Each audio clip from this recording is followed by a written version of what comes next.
반갑습니다. 몸 건강, 마음 건강의 건강지킴이 임송합니다. 공자님의 말씀인데요. 한자로는 어렵지만 우리말로는 친숙한 명언입니다. 유붕자원박래, 불열낙호. 벗이 멀리서 찾아와 주니 이 또한 즐겁지 아니한가.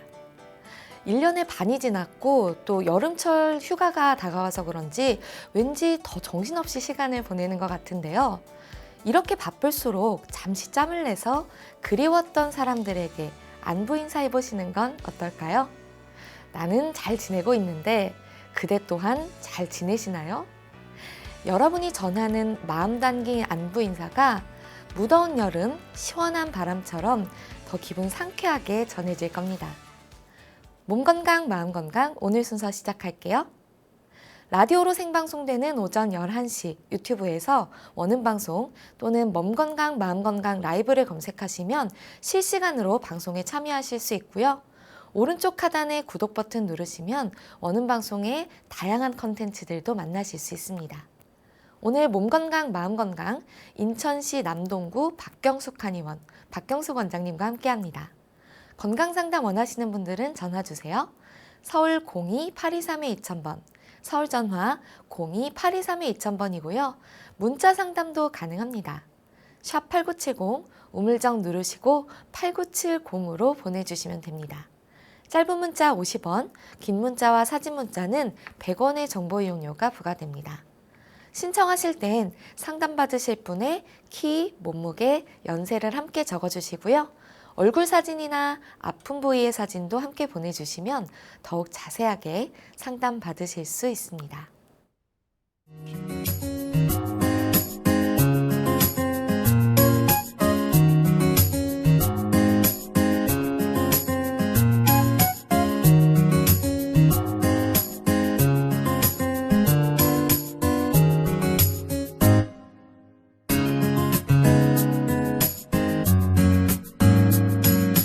몸 건강, 마음 건강.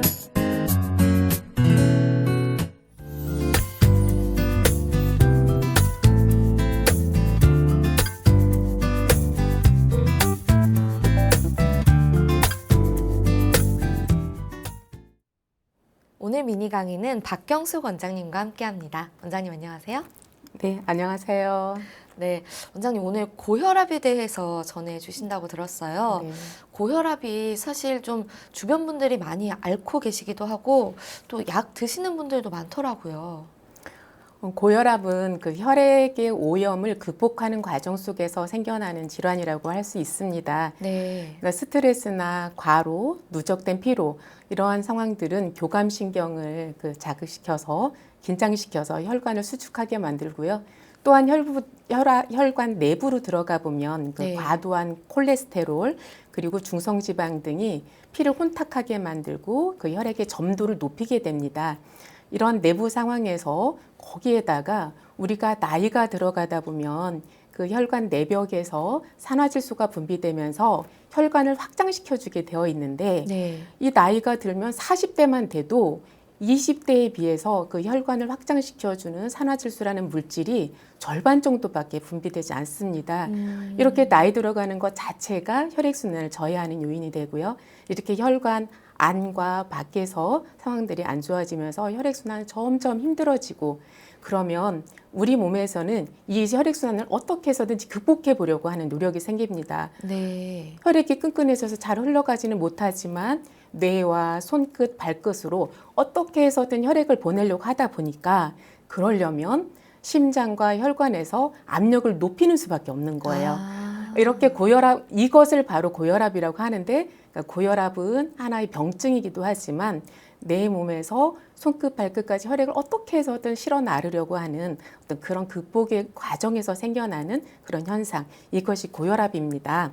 그래서 고혈압이라는 것이 그냥 압력만 낮추어서 근근히 살아가는 것이 아니라 혈관 안의 그런 염증 상황들을 개선하지 않는다면 근본적으로는 치료되기가 어려운 그런 질환이기도 합니다. 네. 그런데 이제 이렇게 대충 그냥 압력만 낮추면서 위급한 상황만 벗어나면서 지내려고 하다 보면은 혈액의 그 끈끈한 정도는 계속 지속되고 있기 때문에 결국에 가서는 관상동맥 질환이라든지 뇌경색이라든지 이제 심장이 굳어지는 심근경색이라든지 이런 질환으로 치닫기도 합니다.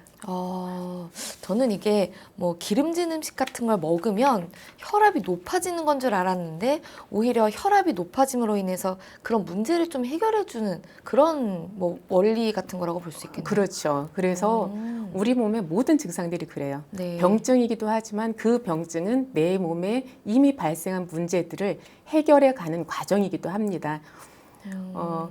대부분의 그 고혈압 환자는 네. 그 혈압이 그 심각한 상황으로 치달을 때까지도 별 증상이 없어요. 그래서 이것이 더 무서운 일이기도 한데요. 네. 그 혈압이 높아진 상태에서 꾸준히 간다는 것은, 그러니까 혈압이 높은 것은 이미 혈액이 많이 오염이 된 거고 혈관이 수축된 상태이기 때문에 이 상황에서는 만성 염증에 시달리게 됩니다. 그래서 이유도 없이 여기저기에 자꾸 염증 질환이 나타나고 그래서 삶의 질이 저하되는 그런 상황에 이르기도 하는데요. 네. 이것이 심해졌을 때는 이제 심장 발작이라든지 어떤 그 뇌졸중 그리고 이제 신장 기능도 떨어지는 이런 현상으로 또 갑니다. 그래서 네. 고혈압을 침묵의 살인자다 이렇게 부르기도 하는 그 무서운 질환이기도 합니다.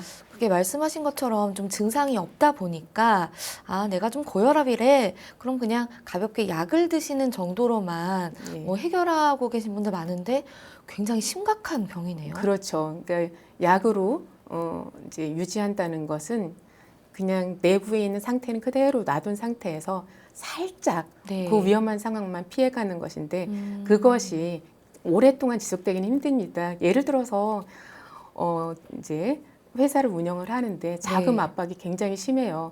그렇지만 그것을 어떻게 했든지 극복해 보려고 애를 쓰게 되고 네. 그 과정에서는 가족들이 사실 눈치를 잘 못 채죠. 그렇죠. 그런데 견디다 안 돼서 부도가 딱 났을 때는 이제 온 가족이 힘들어지는 것처럼 이렇게 그 내부적인 문제들을 혈관 내부의 문제를 해결하지 않으면 그런 마지막에 가서는 굉장히 위험한 질환으로 치닫는 것이 바로 고혈압입니다. 그러니까 회사로 따지면 정말 부도가 네. 난다. 그러니까 우리 생명에 굉장히 직접적인 위험 그렇죠. 요소가 될 수 있다라는 말씀이신 거죠. 예. 그러면 내가 일단 고혈압인지 아닌지 이걸 먼저 아는 게 중요할 것 같은데 정확한 진단 기준이 어떻게 되나요? 네. 가끔 가다가 혈압계에다 다 팔을 넣었는데 네. 혈압이 막 높게 나오면 굉장히 놀라는 경우가 네. 있는데요. 한 번이나 두 번 측정했더니 혈압이 높게 나왔다고 해서 그것을 고혈압이라고 그렇게 진단하지는 않습니다. 네. 그러니까 우리가 스트레스를 많이 받았거나 피로가 누적되었거나 잠을 또 못 잤거나 아니면 화가 나는 상황이 있었거나 아니면 급하게 달려왔다든지 이런 상황에서는 순간적으로도 혈압이 높아질 수가 있습니다. 그래서 고혈압이 걱정이 된다면 규칙적으로 몸을 많이 안정시킨 상태에서 3번 내지 4번 정도 일주일 간격으로 이렇게 측정을 해보아도 지속적으로 혈압이 높다면 그때 고혈압으로 진단할 수가 있겠습니다. 네. 그런데 이 수축기 혈압이 140에서 150 정도 그리고 이완기 혈압이 90을 넘어갈 때 이럴 때 보통 고혈압이라고 하는데 저는 너무 수치에 연연하지 않았으면 하는 생각을 가지고 있습니다. 근데 보통 수치로 따지잖아요. 예, 그렇죠. 그렇지만 정상 혈압이라는 것도 나이나 몸 상태에 따라서 사실은 다를 수가 있습니다. 예를 들어서 나이가 들면 혈관 네. 자체가 좁아지기 때문에 그때는 약간 높은 혈압을 가지는 것이 더 정상적인 상황이라고 할 수도 있겠습니다. 네. 그러면 나이가 들면이라는 것과 뭐 약간 높은 혈압의 기준점이 좀 있으면 좋을 것 같은데 예를 들어서 60세다라고 가정을 했을 때 어느 정도까지는 괜찮다 이렇게 볼 수가 있나요? 그러니까 그것 자체가 뭐 40대가 되면 이미 네. 그 혈관을 확장시켜주는 산화질소의 분비량 자체가 20대에 비해서 절반으로 줄어들어요. 그래서 대개 고혈압이 40대 후반, 50대를 넘어가면서 그 무렵에 생기거든요. 네. 그런데 그 이후에 60대가 되면 또 혈관을 확장시켜주는 물질이 30% 정도로 팍 더 줄어요. 70세가 네. 되면 10%로 또 줄어들어요.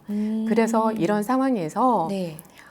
혈압이 꼭 120에서 80 이것을 유지해야 된다가 아니라 네. 규칙적으로 혈관 검사를 하면서 다른 원인들이 없다면 130, 140 이 정도를 또 150 정도까지도 네. 안전하다고 할 수가 있겠습니다. 아. 그런데 평소에 네.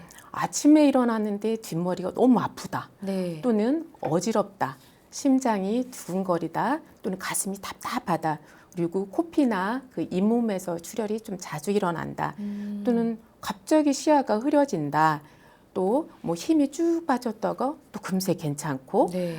또 가슴이 막 쥐어 뜯는 것처럼 답답하다든지 아프다, 또 호흡이 불편해서 그러니까 뭐 계단을 올라가는데 숨이 차다, 또 조금만 이제 횡단보도를 건너가려고 하는데 빨리 걸을 수가 없다, 또 늘 피로하다, 네. 이런 증상들이 있다면 나 고혈압이 아닌가 의심해 보는 것이 좋겠습니다. 그런데 지금 말씀 주신 증상이 모두 있어야 고혈압은 또 아닌 거죠? 그렇죠. 그 중에서 뭐 한 5가지 이상이 해당이 된다라면 이제 고혈압 진단을 받아보는 것이 좋겠습니다. 아, 근데 뭐 저만 해도요, 사실 뭐 좀 피곤하거나 스트레스 받으면 그 그렇죠. 정말 드라마에서처럼 이 뒷목을 잡게 되거든요. 이게 맞아요. 뒤통수가 당긴다고 해야 될까? 그럼 좀 저도 고혈압을 좀 의심해 봐야 할까요? 그 뒷머리가 아프다는 것은 네. 고혈압에 의한 증상이라고 하기에는 가능성이 굉장히 희박합니다. 아, 예, 오히려 평소에 그 고혈압이 있는 사람들은 통증이 굉장히 둔해져 있어서 네. 오히려 두통을 잘 못 느끼는 경우가 많아요. 그래서 별다른 증상을 느끼지 못하다가 오히려 큰일이 나는 경우가 더 많은 건데요. 네. 고혈압에 의한 두통은 그렇게 많지는 않지만 드물지만 특징을 찾자면 고혈압에 의한 두통은 아침에 주로 일어나고요. 네. 그리고 두통이 잠깐 있었다가 이제 사라지는 그런 경향을 갖습니다. 그렇다면 그냥 평소에 뒷머리가 아프다, 이건 어떻게 해석해야 되냐면 이제 피로가 누적되거나 혈액순환이 잘 안 돼서 그 뒷목에 그 뒷머리 부분에 그 근육이 굳어져서 생기는 그런 현상으로 생각을 하게 됩니다. 그래서 뭐 흔히 긴장성 두통이다 이런 말을 하기도 하는데 이 긴장성 두통은 주로 아침보다는 오후에 일어나는 경우가 더 많고요. 아침보다는 오후가 더 피로하니까. 네. 그리고 엄밀하게는 이것은 두통이라기보다는 근육통으로 이해하는 것이 맞습니다. 그래서 뒷머리를 그 목 아래 이제 뒷머리 아랫부분 그리고 목을 편안하게 풀어주면 이런 두통들은 해결되는 경우가 많습니다. 지금까지 말씀을 들어보니까 확실히 증상으로 알기는 좀 어려운 것 같아요. 근데 뭐 보건소나 뭐 동사무소 이런데 왜 그 측정기 많이 있잖아요. 그렇죠. 그런 걸 좀 수시로 측정해 보는 게 좀 도움이 예, 될까요? 맞습니다. 그래서 그런 공공기관이나 병원에 들릴 때마다 한 번씩 혈압을 측정해 보는 것이 좋습니다. 네. 또 20대 이후로는 급격하게 또 산화질소량이 감소한다고 하니까 저부터도 정말 정신 바짝 차리고 네. 계속 측정을 해보면서 좀 추이를 봐야 될 것 같은데 또 고혈압이 다 같은 고혈압이 아니라면서요? 네, 고혈압도 이제 1차성 고혈압과 2차성 고혈압 이렇게 나눌 수 있습니다. 1차성 고혈압은 뭐 보통의 경우에는 본태성 고혈압이다 이렇게 이야기하기도 하는데요. 네. 이 본태성 고혈압이 고혈압 환자의 90% 내지 95% 그러니까 대부분의 경우가 이 본태성 고혈압이라고 할 수가 있습니다. 그래서 본태성 고혈압은 그럼 왜 생기는가 이유를 네. 보면 그것이 뭐 염분의 섭취가 과다하다든지 여러 가지 원인으로 인해서 그 체내 혈류량이 갑자기 증가한다든지 네. 또는 그 말초혈관에 저항이 생기면서 이렇게 순환 장애가 생긴다든지 그러니까 너무 많이 올라간다든지 아니면 순환이 안 되면서 그 방해가 생길 때 이런 상황에서 이제 혈압이 높아지는데요. 이런 본태성 고혈압이 잘 생기는 그 위험 인자로서는 네. 뭐 가족력, 그러니까 유전적으로 부모님에게서 이제 있을 때 그 자녀대에서도 더 잘 나타나고요. 네. 그다음에 음주나 흡연, 운동 부족, 그리고 비만, 스트레스 이런 것들이 이제 고혈압의 원인인데 앞에서도 말씀드렸던 것처럼 고령의 나이, 고령이 그 자체가 그 고혈압의 어떤 위험 인자로서 작용을 하게 됩니다. 2차성 고혈압이라는 것은 어떤 질환이 1차적인 원인이 있어서 그 원인 때문에 혈압이 높아지는 것, 이것을 2차성 고혈압이라고 합니다. 그 1차성 고혈압에 비해서 네. 이거는 어느 날 갑자기 발생을 하고 또 혈압이 비교적 높게 나타납니다. 그리고 나이로는 좀 젊은 나이에 이게 일어나는 경우가 많습니다. 네. 그래서 그 원인으로는 대부분 뭐 신장 질환이 많겠고요. 그리고 이제 선천적으로 어떤 심장 질환을 가지고 태어났을 때 네. 그런 것들이 원인이 되어서 혈압이 높아지는 경우인데요.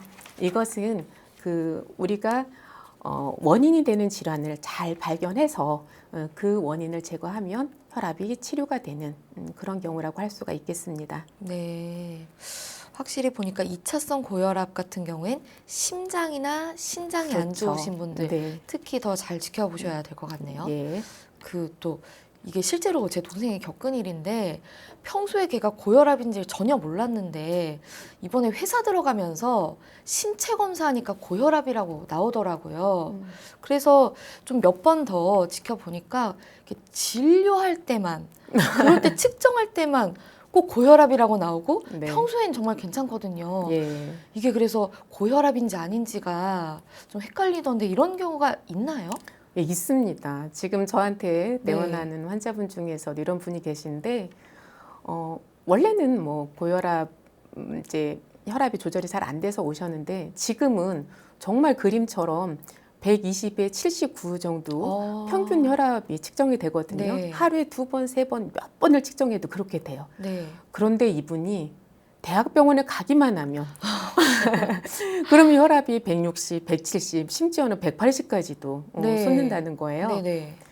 여기에 대한 병명이 실제로 있습니다. 아 그런가요? 예, 이것을 백의 고혈압 이렇게 칭합니다. 그게 어떤 거죠? 예, 그래서 병원에만 가면 네. 긴장을 하면서 혈압이 갑자기 높아지고 긴장을 해서. 예, 그러면서 일상생활 속에서는 혈압이 너무나 정상적으로 유지되는 이런 경우고요. 또 반대가 있어요. 네. 병원에 가서 재면 정상인데, 어머. 예, 집에서 이렇게 네. 생활하다가 재보면 혈압이 높게 나오는 경우가 있어요.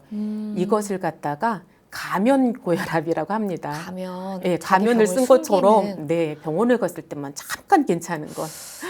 그런데 네. 이럴 경우에는 네. 어떻게 판단을 하면 되냐면 그렇게 일시적으로 높게 나온 것 또는 일시적으로 정상으로 나온 것, 그 혈압을 믿으면 안 되고 생활 속에서 혈압을 반복해서 재보면서 그 평상시의 혈압을 평균을 내서 그 평균 혈압이 어떻게 유지되는가, 그것으로 혈압을 고혈압이냐 아니냐 이렇게 진단하는 것이 맞습니다. 근데 사실 평상시라고 하면 저희가 매번 동사무소를 갈 수도 없고 보통 가정에서 측정을 하는 거잖아요. 그렇죠. 근데 또 가정에서 재는 기계보다는 뭐 대학병원에서 재는 게 정밀하지 않을까, 좀 가정에서의 측정이 좀 의심스럽기도 하거든요. 예, 요즘은 그런데 혈압계가 굉장히 잘 나와서 가정에서 측정하는 혈압계로도 특히 그 수축기 혈압이 굉장히 정확하게 나옵니다. 그래서 평소에 가정에서 혈압계로 혈압을 재면서 관리하는 것도 유의미한데요. 그런데 중요한 것은 이렇게 팔이나 네. 그 손가락에 착용을 해서 혈압을 재는 기계들이 있어요. 네, 네. 예, 이것은 정확성이 굉장히 떨어져요. 그래서 되도록이면 이 윗팔에서 네. 혈압을 측정하는 그런 기계를 활용하는 것이 좋겠고요. 그 기계를 활용해서 혈압을 꾸준히 측정하는데 이상이 생겼다.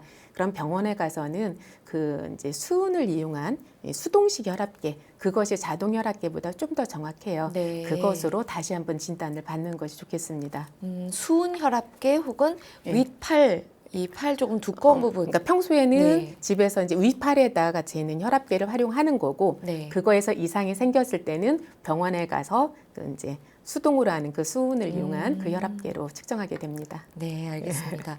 그러면 이제 진단을 좀 알아봤고 고혈압을 증상으로 알긴 어려운 만큼 어떤 원인, 어떤 위험 요인에 의해서 이것이 생기는가를 알면 좀 예방이나 방지가 좀 수월할 것 같은데 어떤 이유로 생기나요? 네, 앞에서도 뭐 잠깐씩은 언급했지만 네. 고혈압이 생기는 인자를 크게 두 가지로 분류해 보면 환자가 조절할 수 없는 그런 위험 인자가 있고요. 또 환자가 스스로 조절할 수 있는 그런 위험 인자가 있습니다. 네. 그래서 이제 조절할 수 없는 이제 위험 인자는 대표적인 게 나이입니다. 아, 네. 우리가 아무리 뭐 오래 살고 싶어도 이게 나이가 들어가는 것은 어쩔 수가 없잖아요. 네. 나이가 들어가다 보면 모든 장부 기능도 떨어지지만 이 혈관이 나이가 들어가면서 그 혈관을 확장시켜주는 물질 분비 자체가 줄어들고 혈관 안에서는 때가 끼고 그러면서 혈압이 높아지게 됩니다. 그래서 이 나이라는 것 자체가 굉장히 큰 위험 인자고요. 네. 두 번째로는 가족력입니다. 네. 그래서 부모님이 고혈압이 있을 때는 그 자녀 세대에서 고혈압의 발생 위험이 훨씬 증가하게 되겠죠. 네. 나이나 가족력은 내가 조절할 수가 없잖아요. 그렇죠. 예, 그렇지만 이제 내가 조절할 수 있는 부분 중에서 위험 인자로서는 비만이 있습니다. 아. 체중이 증가하면 혈압이 높아질 가능성이 굉장히 높고요. 그리고 무엇보다 활동 부족입니다. 나이가 들어가면 그 혈관을 확장시켜주는 산화질소 분비량이 줄어든다고 했는데요. 이 활동이 부족해지면 또한 이산화질소의 분비량이 줄어듭니다. 그래서 신체 활동이 적은 사람일수록 이 고혈압이 발생할 가능성이 높습니다. 네. 뭐 그 외에도 뭐 흡연이라든지 스트레스라든지 이런 부분도 있지만 또 하나 오명을 쓰고 있는 게 있어요. 고혈압의 어떤 거죠? 위험 인자 그러면 네. 제일 흔히 얘기하는 것이 짜게 먹는 습관. 네. 그런 얘기를 많이 하잖아요. 네, 네. 그런데 전 여기에 대해서는 생각을 좀 달리하고 있습니다. 사실 옛날 사람들은 그 냉장고가 없었기 때문에 음식을 저장하려면 네. 짜게 할 수밖에 없었거든요. 네, 네. 염장 음식들이 많았다는 거죠. 그렇지만 그렇게 짜게 먹었다고 해서 실제로 고혈압이 많지는 않았던 거, 그것을 생각한다면 그 소금 자체가 고혈압을 유발한다기보다는 요즘에 그 다른 모든 미네랄들을 다 없애고 나트륨 하나만 정제해서 쓰는 정제된 소금이 저는 문제라고 생각을 합니다. 올바르게 짜게 먹는다면 그것은 거기에는 나트륨을 배설하는 칼륨도 같이 들어있고 네. 이러기 때문에 그거 자체가 혈압을 높인다고 생각하지는 않고요. 그래서 저는 이제 소금 짠맛보다는 오히려 비만이라든지 운동량의 부족이라든지 스트레스 이런 것들이 고혈압의 위험인자로서 더 크게 작용한다 이렇게 생각하고 있습니다. 그럼 저희가 어떤 소금을 먹으면 뭐 말씀 주신 것처럼 건강하게 짜게 먹는 거죠? 예, 정제된 소금이 아니라 그 바다에서 채취한 그 천연 미네랄을 가득 담고 있는 그 저희 천연 소금이라고 하죠. 예, 그런 것들 또는 죽염이라든지 네. 이런 소금을 사용하면 좋겠습니다. 네.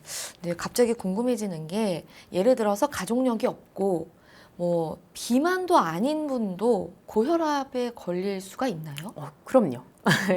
그래서 이제 고혈압이라는 것은 오히려 또 많이 마르신 분들이 또 네. 고혈압이 생기는 수가 있어요. 그리고 젊었을 때는 저혈압이었는데 그것이 50대로 넘어가면서 고혈압이 되기도 합니다. 그러니까 왜 그러냐면 네. 이제 혈액순환이 너무 안 되다 보니까 그 혈액순환을 극복하기 위해서는 그러니까 처음에는 쫄쫄쫄쫄쫄 흐르는 것만으로도 손끝 발끝으로 혈액을 보낼 수 있었는데 네. 그것이 잘 안 될 때에는 내 몸에서는 어떻게 해서든 내 몸을 살리려고 하는 쪽으로 가게 되기 때문에 혈압이 높아질 수 있는 것입니다. 몸의 여러 가지 이유에 의해서 그렇죠. 충분히 혈압이 높아질 수 네, 있다. 예. 네. 그 고혈압이 정말 무서운 병이다. 죽음까지도 뭐 만들어낼 수 있는 병이다 하셨는데 그럼 합병증은 어떤 것들이 있나요? 네, 머리 꼭대기에서부터 한번 살펴본다면 네네. 뇌경색이라든지 뇌출혈 그리고 이제 눈에 가서는 고혈압성 망막증, 그러니까 막 혈관이 터진다든지 충혈이 심하게 되고 이런 경우들 그리고 이제 심부전 그다음에 이제 심근경색 또는 심한 부정맥 이런 네. 현상들이 생겨날 수 있고요. 좀 더 아래로 내려가면 이제 신부전이 네. 오면서 심하면 이제 투석으로 가는 그런 상황도 있고요. 그리고 이제 그 사지 말단 부위로 혈액순환이 잘 안 되면서 밤마다 막 쥐가 난다든지 아니면 손끝 발끝이 시리고 저리고 이런 현상들 이런 것들이 그 고혈압의 어떤 합병증이다라고 얘기할 수 있겠습니다. 아까도 말씀 주셨지만 확실히 우리 내장기관 중에는 심장과 신장에 네, 좀 직접적인 맞습니다. 영향을 주네요. 예. 그러면 저희가 이제 치료와 예방을 좀 알아봐야 될 것 같은데 어떻게 좀 예방을 하면 좋을까요? 너무 많이 들어서 좀 식상한 느낌이 들 수도 있겠지만 네네네. 그래도 중요한 네. 부분이기 때문에 혈압을 예방하기 위해서는 첫 번째 금연이 중요합니다. 예. 네. 그래서 흡연을 하고 혈압을 재보면 알아요. 흡연을 딱 하고 혈압을 재면 바로 올라가나요? 네, 바로 올라가요. 아. 5 내지 20 정도가 쫙 올라가요. 이렇게 흡연이라는 것 자체가 혈관을 축소해 주기 때문에 그 혈압이 이미 발생하신 분들은 담배를 끊으시는 것이 좋겠고요. 두 번째로 얘기할 수 있는 부분이 절주입니다. 네. 금주라고 얘기하면 술 드시는 분들 너무 속상해 하실 것 같아서 네. 절주라는 표현을 썼는데요. 보통 제가 치료하면서도 몸 상태가 정말 많이 개선이 됐는데도 네. 혈압이 완전히 좋아지질 않고 반복적으로 또 오르고 이런 분들이 있어요. 네. 근데 그런 분들이 대부분 술을 드시는 분들이세요.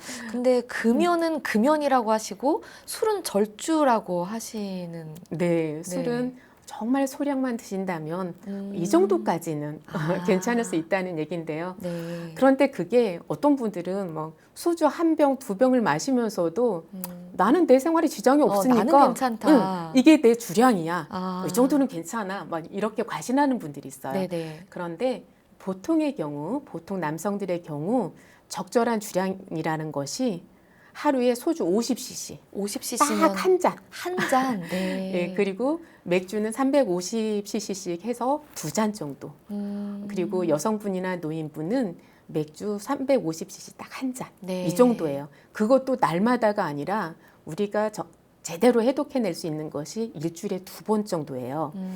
그렇기 때문에 이 적절한 음주라는 것이 사실상 쉽지가 않습니다. 네. 그래서 만약에 이미 고혈압이 네, 발생하신 네. 분이라면 금주하는 것이 맞겠고요. 아. 드시더라도 정말 그냥 마시는 흉내만 내는 정도, 이 정도가 적당하겠습니다. 사실 소주 한 잔 정도면 좀 술 좋아하시는 분들은 그럴 거면 안 먹고 말지 하시는 네, 분들도 안 드시는 네, 것이 좋아요. 있을 것 같네요. 그러니까 정말 아주 극소량이다 이렇게 기억을 해두는 게 네. 좋겠네요. 그 외에도 이제 스트레스나 수면 장애, 그러니까 잠을 못 자면 혈압이 올라가거든요. 네. 그래서 이런 문제들을 이제 해결을 하고 넘어가는 것이 좋겠는데요. 네. 그건 말고도 정말 이제 적극적으로 우리가 이제 혈압을 낮추는 것이 바로 체중 감소입니다.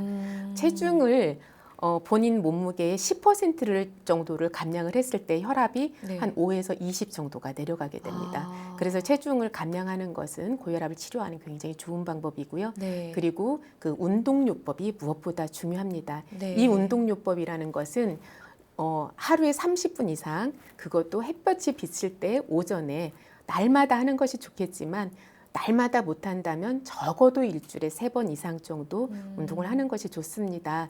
그 나이가 들면서 산화질소 분비량이 줄어든다고 했던 것처럼 네. 우리가 운동량이 부족해지면 이 산화질소의 분비량이 적어지는데요. 대부분 그 아침에 일어나면 몸이 가볍고 네. 근육이 풀려져 있어야 되는데 네, 오히려 네. 아침에 막 찌뿌둥하고 아. 무거운 것들을 경험하고 그리고 심근경색이라든지 혈압으로 쓰러지는 뇌졸중이라든지 이런 것들이 주로 밤에 새벽에 일어나는데 이유가 있어요. 네.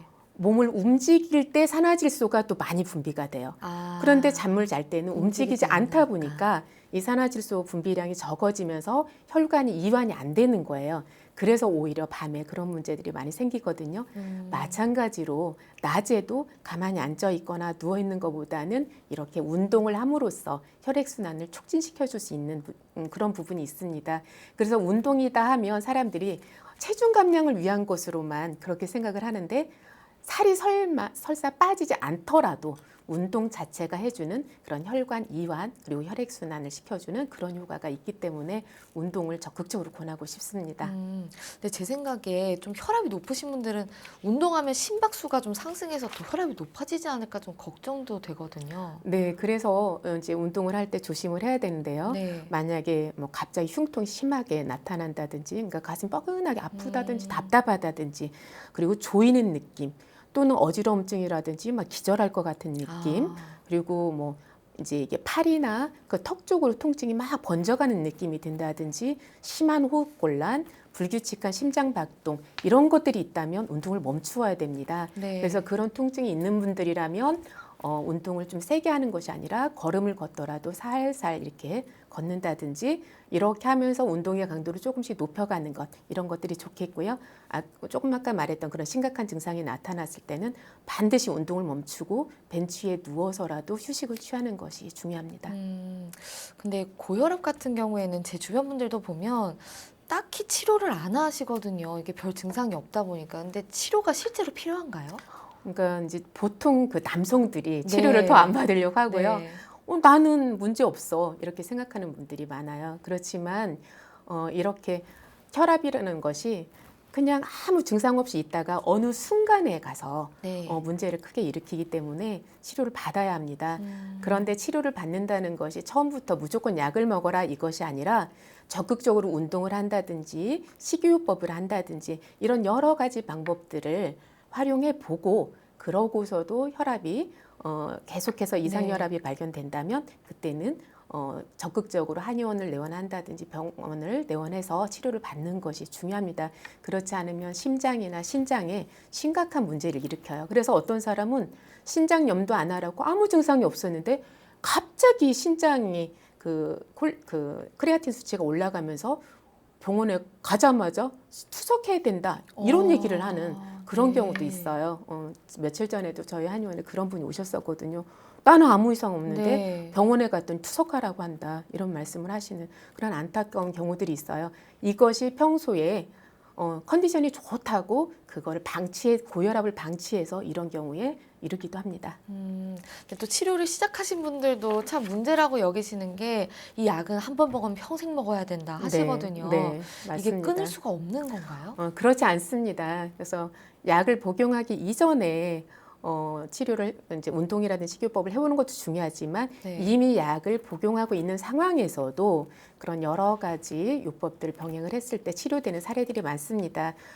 예를 들면 저희 환자분 중에 50대, 52세인가 이렇게 되신 분이었는데 갑자기 체중이 증가하면서 혈압도 더 이제 조절이 안 되고 네. 그리고 가슴이 답답하고 두근거리고 심지어는 뭐 계단 몇 개도 올라갈 수 없을 정도로 숨이 차고 그리고 횡단보도에서 반짝반짝 하는데도 그걸 빨리 뛰어갈 수 없고 네. 이런 상황에 처해서 이제 한의원에 오신 분이 계셨어요. 네. 그런데 이분이 이제 체중을 한 5kg 정도 감량을 하고 혈액을 맑게 해주는 치료를 병행하고서 한 달 만에 이 모든 증상들이 좋아졌습니다. 그리고 혈압약도 먹지 않는 상태에서 혈압이 정상적으로 유지되는 사례가 있고요. 네. 두 번째 분은 이분이 아침에 오셨는데 얼굴이 빨개서 오신 거예요. 그리고 몸을 흔들흔들 하시는 거예요. 네. 그래서 술이 취하신 분인 줄 알고 제가 돌려보내려고 네. 그랬는데 술 냄새가 안 나요. 그래서 왜 그러세요? 그랬더니 혈압하고 당뇨가 조절이 안 돼서 아이고, 네. 그런 상태까지 이른 거예요. 그런데 이분 같은 경우도 2달 정도 정말 치열하게 네. 싸워서 결국은 모든 것들이 그 당화혈색소도 8.8에서 6.6으로 내려오고 혈압은 계속적으로 재도 정상 혈압이 되는 그런 상황까지 갔습니다. 그래서 이런 분들 같은 경우에는 약물 하나에 의지하는 것이 아니라 식이요법이라든지 운동요법 모든 것들을 적극적으로 제가 하자는 대로 따라오는 분들, 이런 분들은 이렇게 짧으면 한 달, 길면 2달, 3달 만에 이렇게 혈압이 약을 복용하지 않고서도 조절되는 그런 상황까지 갈 수도 있습니다. 그래서 고혈압 약은 고혈압은 약을 먹기 이전에 치료하는 것이 더 좋지만 약을 먹은 이후에도 적극적으로 치료한다라면 약이 없이 지낼 수 있을 정도로 회복되는 그런 질환입니다. 네. 오늘 고혈압에 대해서 알아봤는데요. 아주 정확하게 개념을 잡을 수 있는 알찬 시간이었습니다. 원장님 오늘 좋은 말씀 감사합니다. 네. 미니 강의 오늘은 박경숙 원장님께서 고혈압에 대해 자세히 강의해 주셨습니다.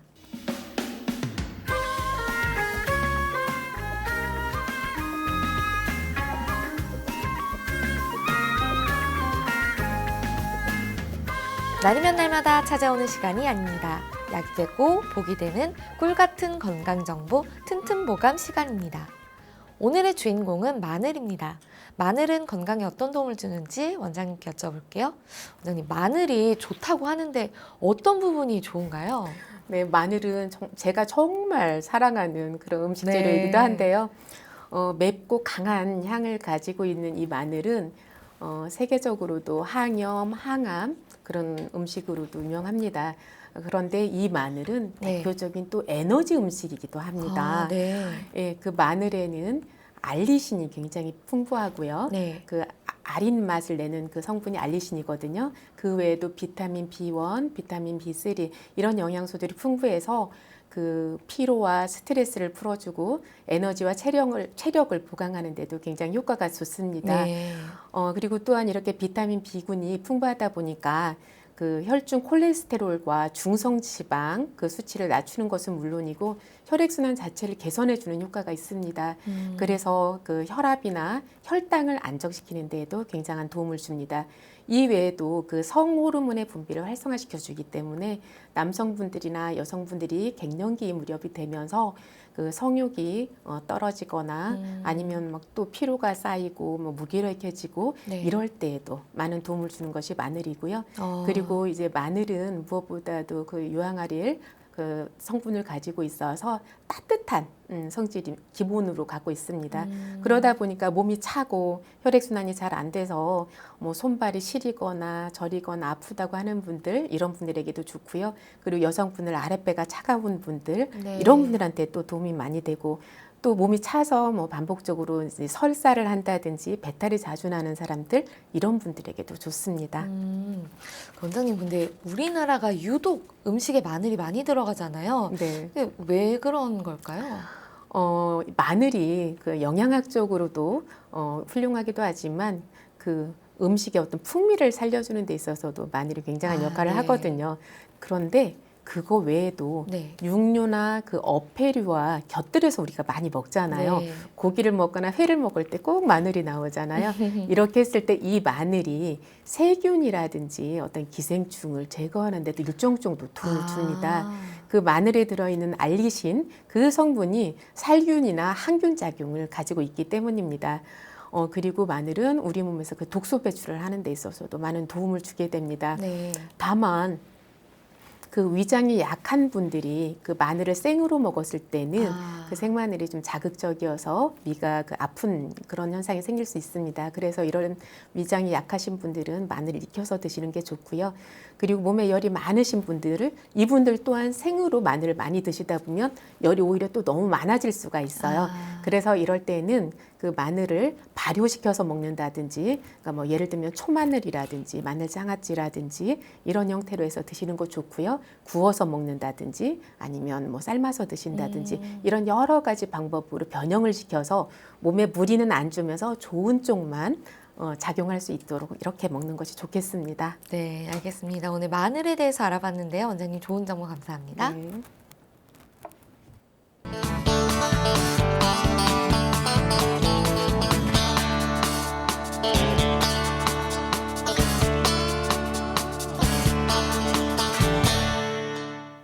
자, 그럼 오늘의 건강 상담 시작해 볼 텐데요. 건강 상담은 체질이나 상황에 따라 개인차가 있을 수 있다는 점 미리 말씀드립니다. 상담 전화 서울 02-823-2000번입니다. 몸 건강, 마음 건강은 TV와 라디오를 통해 방송됩니다. 원음방송 TV는 스카이라이프 채널 187번, KT 올레 TV 239번, SKB TV 309번, LGU 플러스 278번, 딜라이브 239번, CJ 헬로 238번, 현대 HCN 549번, 제주 KCTV 375번, 금강방송 796번, 모바일 에브리온 TV는 채널 100번이고요. 라디오는 서울 경기 FM 89.7, 부산 경남 104.9, 대구 경북 98.3, 광주 전남 107.9, 전북 충남 지역은 97.9MHz입니다. 원음방송은 스마트폰으로도 만나실 수 있는데요. 플레이스토어나 앱스토어에서 원음방송 검색하시면 무료로 다운받으실 수 있습니다.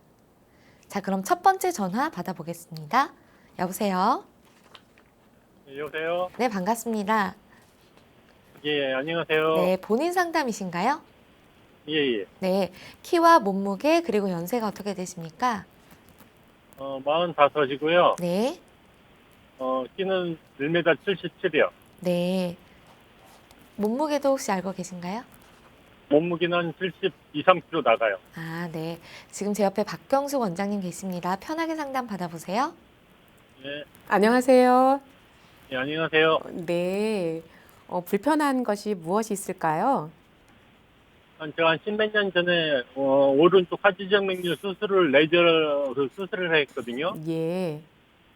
그런데 이걸로 인해서 한동안 괜찮다가 예. 좀 지나고 나니까 다시 또 쥐가 나요. 잘 예. 때. 네. 그걸로 인해서 쥐가 나니까 이제 스트레스를 많이 받아요. 제가 네, 스스로도. 그렇죠. 힘들죠. 예. 네, 그걸로 인해서 이제 불면증이 또 와가지고 불면증까지 먹고 있거든요. 불면증이라는 것이 그러니까 다리가 쥐가 나면서 이것 때문에 불면증이 왔다는 건가요? 그러니까 이것 때문인지는 모르겠는데 예. 쥐 나면서부터 이제 잠을 못 자는 그게 아, 수시로 와가지고 어, 시기가 비슷하다는 거죠. 예?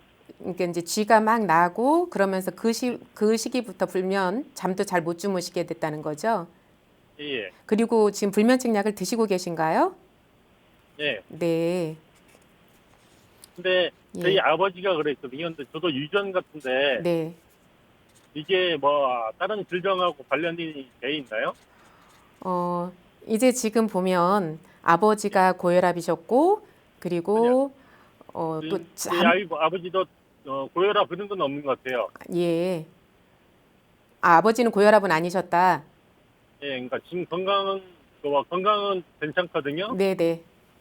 근데 저도 이런 쪽 유전 같기는 한데 예. 이게 합병증으로 올 수도 있나 해서요. 예, 예. 이제 제가 말씀드려 볼게요. 예, 어, 하지정맥류 때문에 이제 쥐가 날 수도 있고 또 쥐가 나다 보면 잠을 못 잘 수도 있고 그런데 이것은 또 별개적으로 예. 다른 요인에 의해서 잠을 못 주무실 수도 있고 이거는 원인이 다 연결되어 있을 수도 있고 따로따로일 수도 있어요. 그런데 중요한 것은 하나로 통일되는 게 있어요. 그게 지금 혈액순환이 잘 안 된다는 거예요. 그러니까 하지정맥류 때문에 이 고혈압이 생기는 것은 아니지만 하지정맥류가 있다라는 것은 혈액순환이 잘 안 되기 때문에 그 혈액이 심장에서 나오긴 했는데 그것이 심장으로 잘 들어가지를 못하면서 정체가 되면서 생기는 것이 하지정맥류이거든요. 이렇게 혈액순환이 잘 안 되는 상황에서는 그 혈액을 돌려주기 위해서 고혈압이 발생할 수 있는 거예요. 그리고 혈액순환이 잘 안 되다 보면 심장으로 혈액이 충분히 들어가지를 못하니까 그래서 또 불면증이 생길 수 있는 거예요. 그래서 제가 말씀드리고 싶은 것은 혹시 운동을 규칙적으로 하고 계신가요? 운동 거의 못해요. 그렇죠. 그래서 이 혈액순환을 개선시키기 위해서 그 운동을 좀 적극적으로 하시는 것을 제가 권해드리고 싶고요.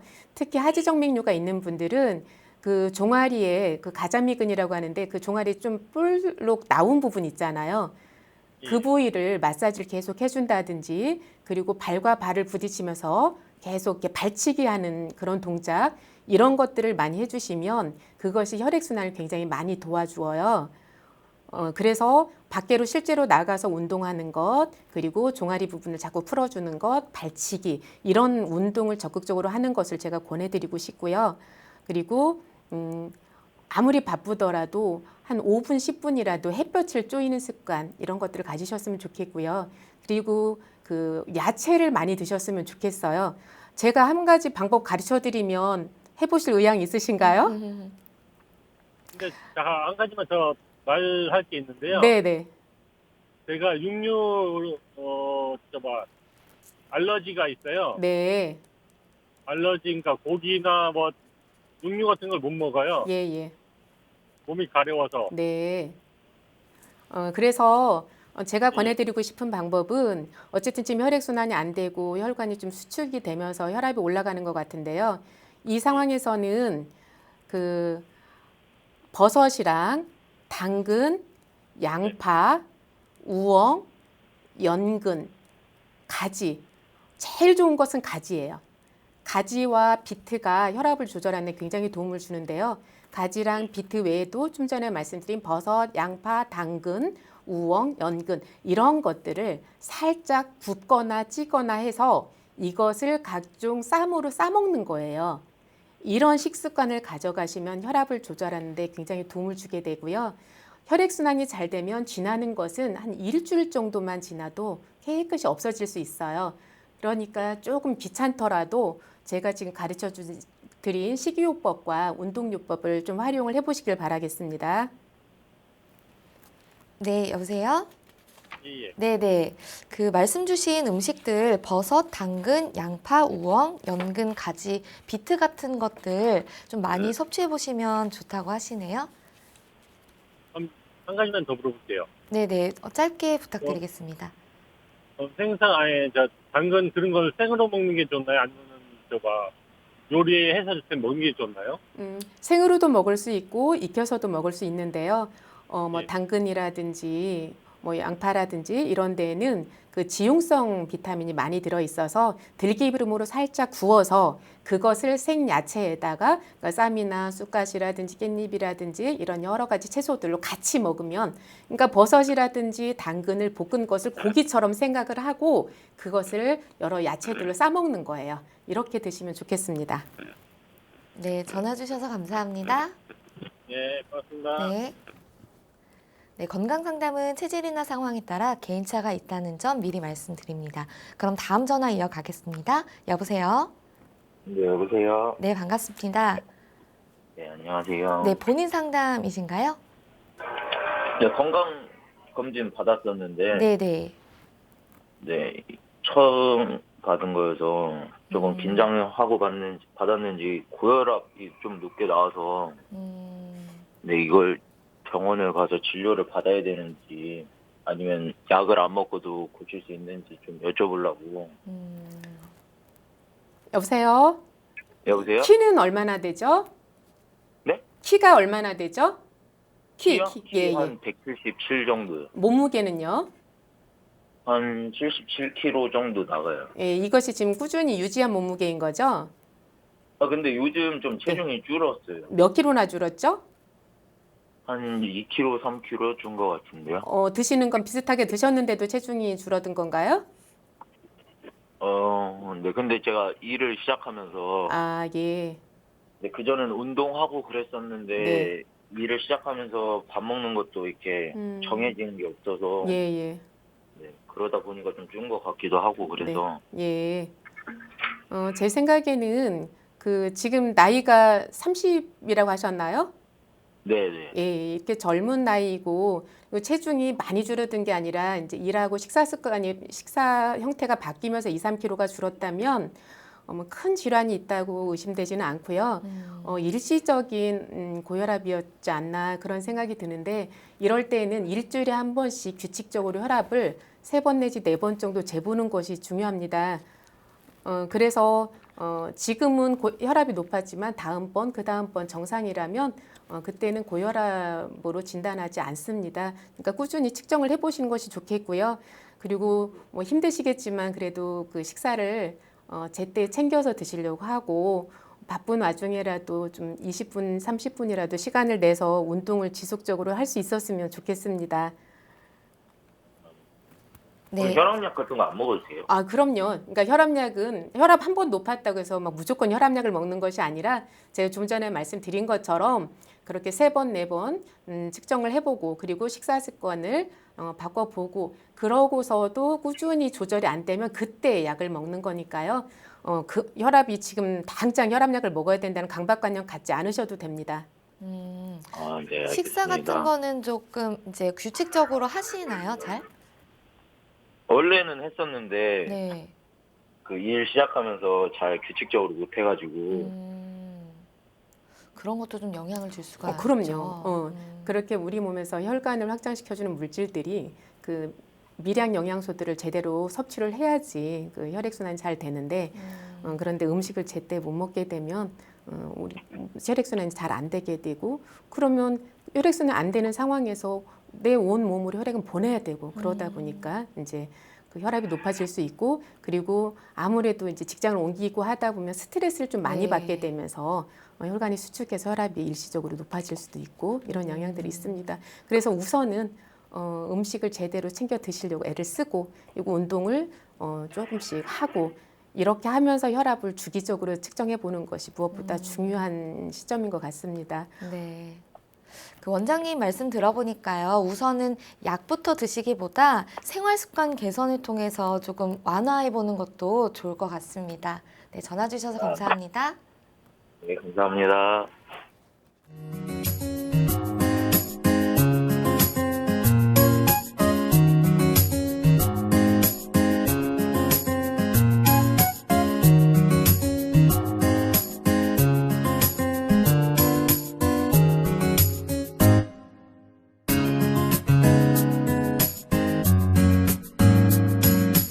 몸 건강, 마음 건강. 몸 건강, 마음 건강. 오늘은 박경숙 원장님과 함께했습니다. 원장님 좋은 말씀 감사합니다. 감사합니다. 다음 시간엔 한의사 최기현 박사님과 함께할게요. 오늘도 건강한 하루 보내세요.